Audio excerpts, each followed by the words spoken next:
नमस्कार, आप देख रहे हैं टुडे 24 न्यूज और मैं हूं आपके साथ सपना मध्य। आइए शुरुआत करते हैं कुछ खास खबरों से। हरिद्वार में नंदा गौरा योजना का लाभ पाने वाले 193 लाभार्थियों के प्रमाण पत्र फर्जी पाए जाने के बाद सीडीओ हरिद्वार प्रतीक जैन के निर्देश पर बाल विकास अधिकारी सुलेखा सहगल ने 193 लोगों के खिलाफ तहरीर देकर सिडकुल थाने में मुकदमा दर्ज कराया है।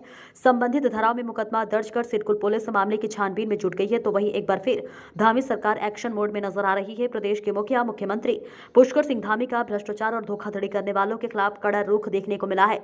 नंदा गौरा योजना में फर्जी प्रमाण पत्र का मामला सामने आने के बाद हरिद्वार जिले में 1.33 लाख लोगों के प्रमाण पत्रों की रैंडम जांच होगी। सीडीओ के निर्देश मिलने के बाद समाज कल्याण अधिकारी ने इसके लिए आदेश दिए हैं।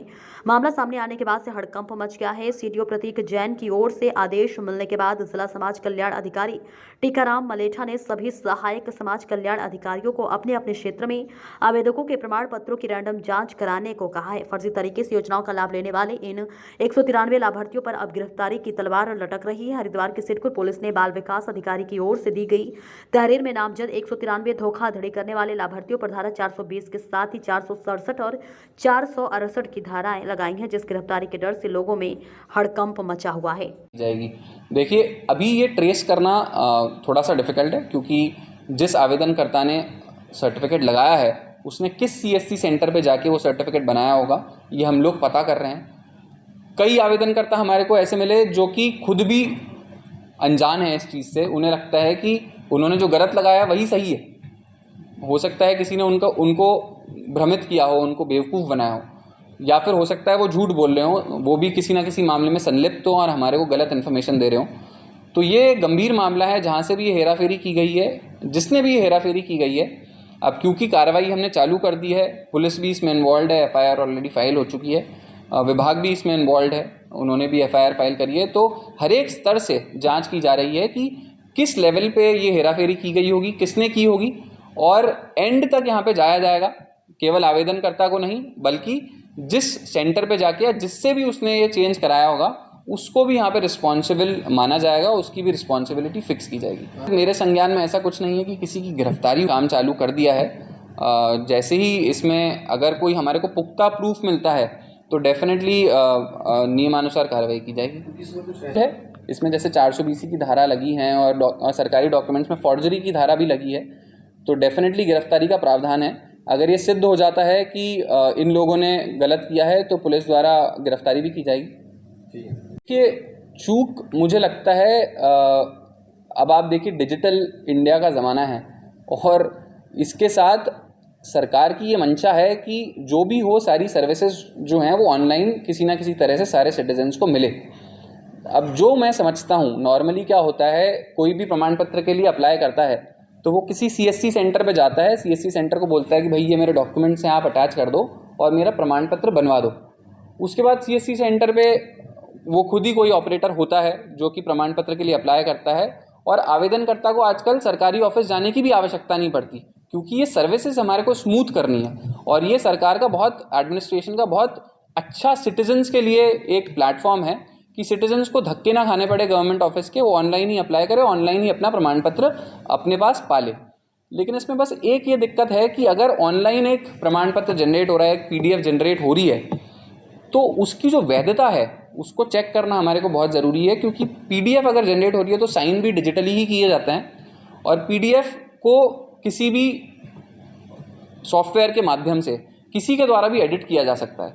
हालांकि ये करना बहुत ही गलत है और ये सबको पता होना चाहिए कि किसी भी तरह से जो ओरिजिनल पीडीएफ है उसको अगर कोई गलती से एडिट कर देता है तो वो उसी की रिस्पॉन्सिबिलिटी होगी। तो मुझे लगता है कि हाँ, ये सरकार और एडमिनिस्ट्रेशन का बहुत इम्पॉर्टेंट तरीका है लोगों को डिजिटल सर्विसेज प्रोवाइड करना, लेकिन साथ ही साथ डिजिटल सर्विसेज को, डिजिटल सर्टिफिकेट्स को वेरीफाई करने का भी एक प्रोसेस होना चाहिए। कभी भी हम डिजिटल सर्टिफिकेट्स यूज़ करें तो उसको पहले वेरीफाई ज़रूर किया जाना चाहिए, क्योंकि उसको वेरीफाई करना भी अब इतना ही आसान हो गया है। पहले वेरीफाई करने के लिए वापस तहसील जाना पड़ता था, सारे डॉक्यूमेंट्स देखने पड़ते थे, लेकिन अब वेरीफाई करना एक चुटकी का काम है, फटाफट आप ऑनलाइन देख सकते हैं, आप में कोई भी देख सकता है। तो ये एक सक्रियता, ये एक जागरूकता सब लोगों में होनी चाहिए, चाहे प्राइवेट कंपनियां हो, चाहे गवर्नमेंट कंपनी हो, चाहे गवर्नमेंट डिपार्टमेंट हो। अगर ऑनलाइन और डिजिटल रूप से कोई सर्टिफिकेट सरकार द्वारा जारी किया गया है, प्रशासन द्वारा जारी किया गया है, तो उसकी जांच करना भी उतना ही आसान है। तो कोई भी आपको ऐसा सर्टिफिकेट मिलता है तो उसकी ज़रूर जांच करें, उसकी वैधता जांच लें और उसके बाद ही अकॉर्डिंगली कार्रवाई करें। देखिए, प्रमाण पत्र जो हैं वो मोस्टली तहसील से निर्गत होते हैं, चाहे वो जाति प्रमाण पत्र हो, चाहे आय प्रमाण पत्र हो, चाहे डोमिसाइल सर्टिफिकेट हो।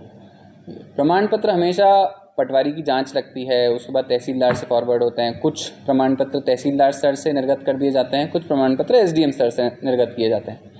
अब ये सारे प्रमाण पत्र ही ऑनलाइन अपलोड होते हैं और ऑनलाइन ही जो भी आवेदक होते हैं इन प्रमाण पत्र को डाउनलोड कर सकते हैं। ये ई सर्विसेज पोर्टल उत्तराखंड सरकार का है, वहाँ से डाउनलोड करते हैं। अब ये प्रमाण पत्र नॉर्मली लोग लेते इसलिए हैं क्योंकि अलग अलग भिन्न प्रकार की सरकारी योजनाएं होती हैं जिसमें उनको अपने प्रमाण पत्र लगाने होते हैं।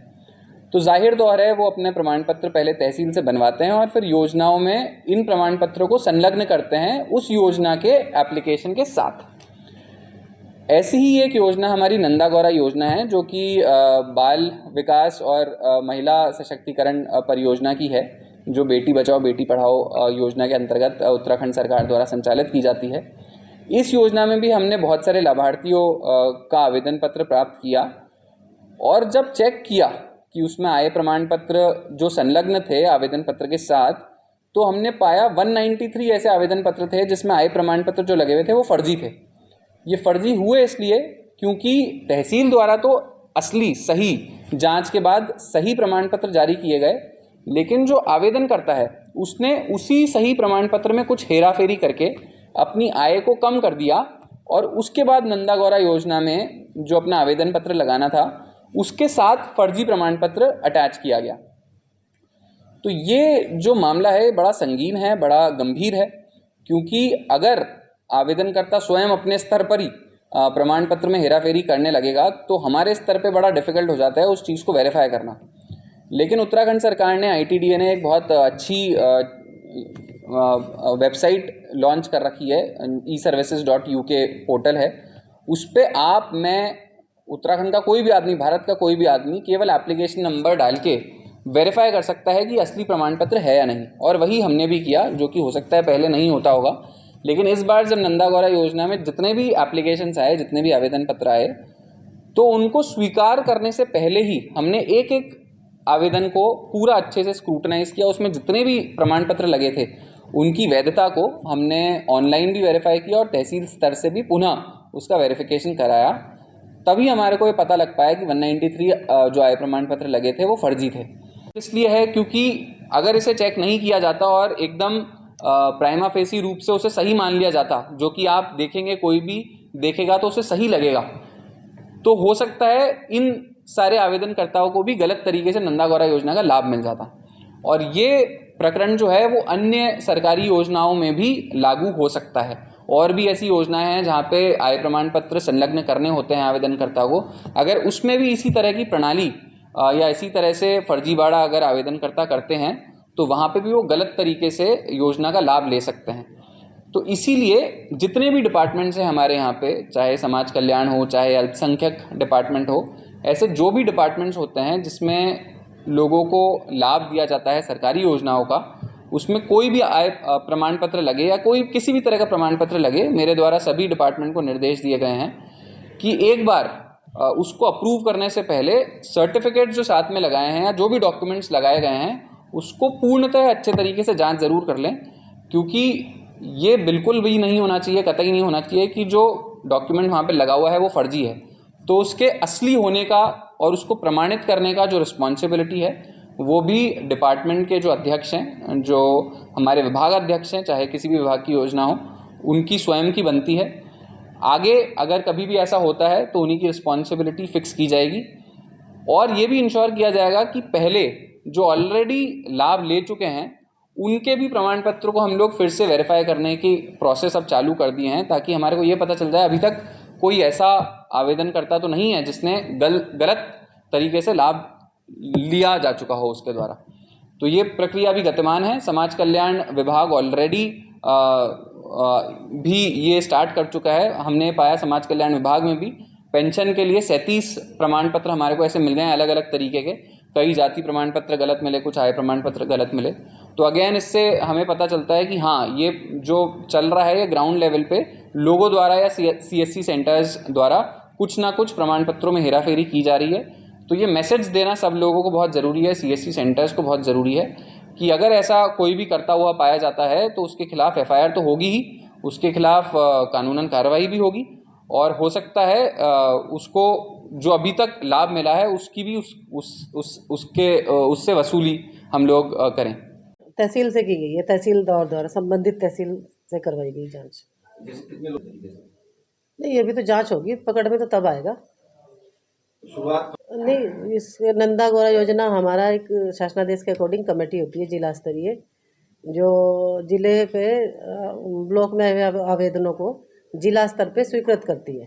तो उसी कमेटी के सामने आवेदन रखे गए, कमेटी ने आवेदन चेक करने शुरू किए। उन्हें कुछ संदिग्ध लगा तो उन्होंने आदेश दिया कि जांच करवाई जाए। संबंधित CDPO ने जांच करवाई तहसील से, फिर जांच में निकल के आया कि ये इनमें कुछ छेड़छाड़ की गई है प्रमाण पत्रों में। उसी के आधार पर ये वाद दायर किया गया। हमारे यहाँ इस तरह की योजना एक ही है जिसमें हम लोग आय प्रमाण पत्र लेते हैं, बाकी और कोई ऐसी योजना नहीं है जिसमें आय प्रमाण पत्र ले रहे हैं हम लोग। बताया तो मैंने कि हमने जो हमारी जिला स्तरीय कमेटी है उसके द्वारा निर्देशित किया गया, संबंधित CDPO ने अपनी तहसील से इसको जांच करवाई आय प्रमाण पत्रों की। आय प्रमाण पत्रों की जांच के आधार पर जो फर्जी मिले उनके लिए फिर ये वाद दायर किया गया। इससे हमारा क्या मतलब है, तहसील से जारी होता है, इसलिए तहसील करवाई गई।